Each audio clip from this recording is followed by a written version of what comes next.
In September 2001, the United States had no money set aside for war.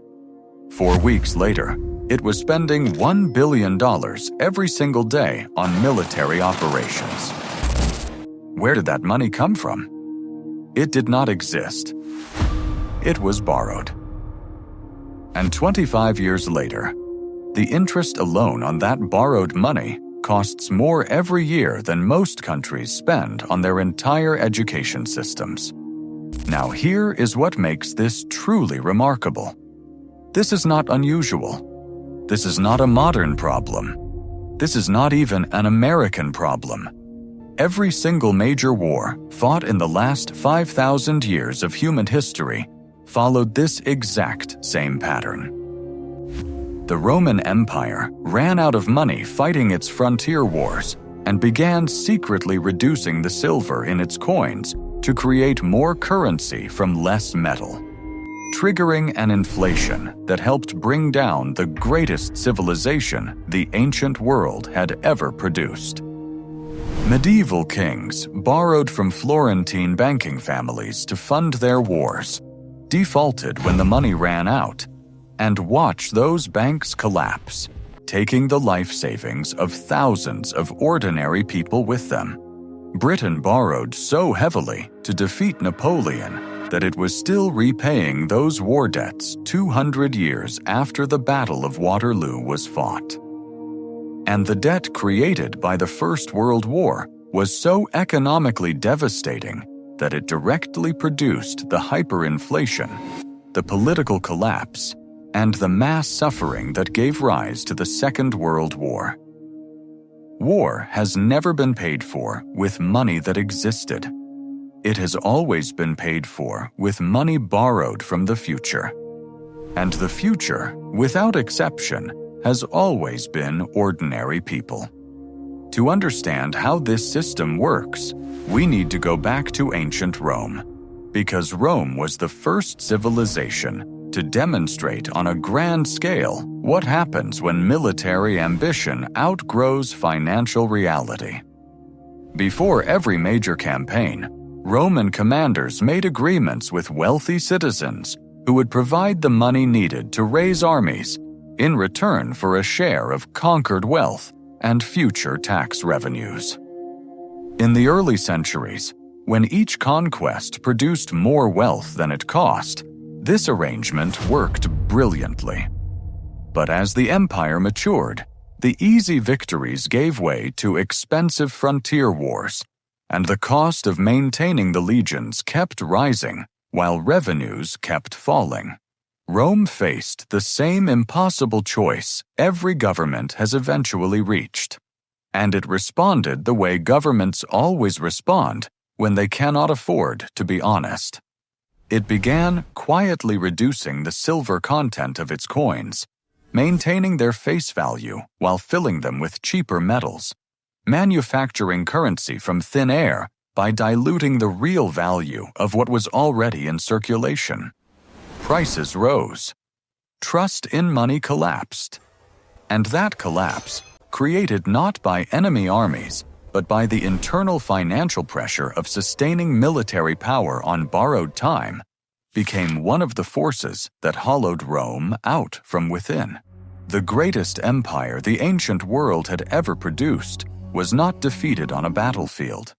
It was slowly destroyed by the financial consequences of wars it could never honestly afford. Medieval kings learned nothing from Rome and repeated every mistake. Edward III of England borrowed enormous sums from the great Florentine banking families to fund his war against France, promised repayment from future revenues, and when those revenues failed to materialize, defaulted on everything he owed. The banks collapsed. Thousands of ordinary people lost their savings overnight. Edward kept his throne, continued his war, and the lesson absorbed by every ruler watching was not that debt was dangerous, but that its consequences could always be transferred to someone with less power than the person who created them. Then came the First World War, and with it, Debt on a scale that made everything before it look modest. Every major power borrowed beyond anything previously attempted, and when Germany was forced to carry reparations on top of its own war debts, the economic consequences were catastrophic.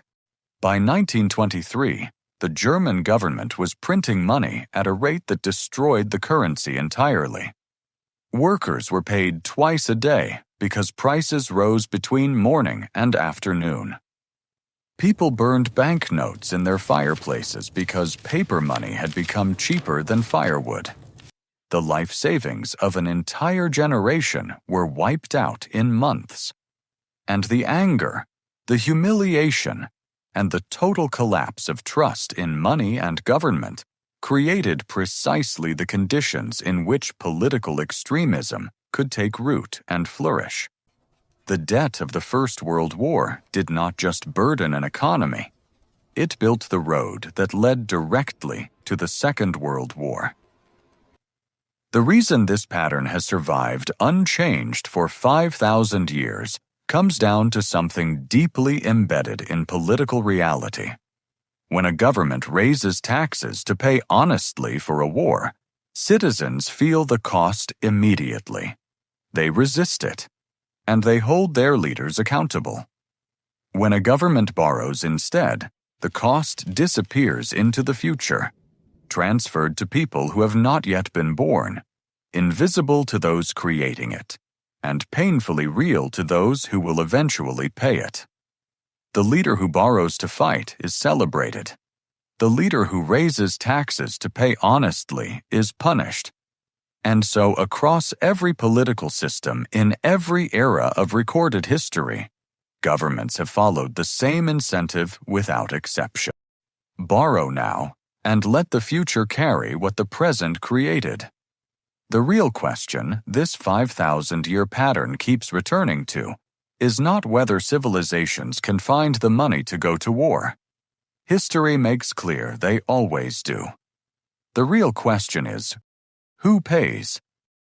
And the answer, across every century of recorded history, is almost always the same. Not the leaders who decided to fight, not the institutions that finance the weapons, but the ordinary people, across generations, through taxation and inflation and austerity, long after the last shot was fired. And now, consider what connects this ancient pattern to the world we live in today. Every war in history needed a financial foundation, and for the past 100 years, that foundation has been built on one resource above all others. Oil-funded governments backed currencies and gave certain nations the economic power to borrow and spend on military operations at a scale that would have been impossible without it. But oil's dominance over the global financial system is not permanent, and the changes currently unfolding in energy markets are beginning to reshape the money systems and balances of power that the modern world depends upon. What happens to the debt, the currencies, and the military power built on oil when oil's role begins to change? That is exactly what our next documentary will explore. How oil became the world's most powerful currency, and what its transformation means for every money system on Earth.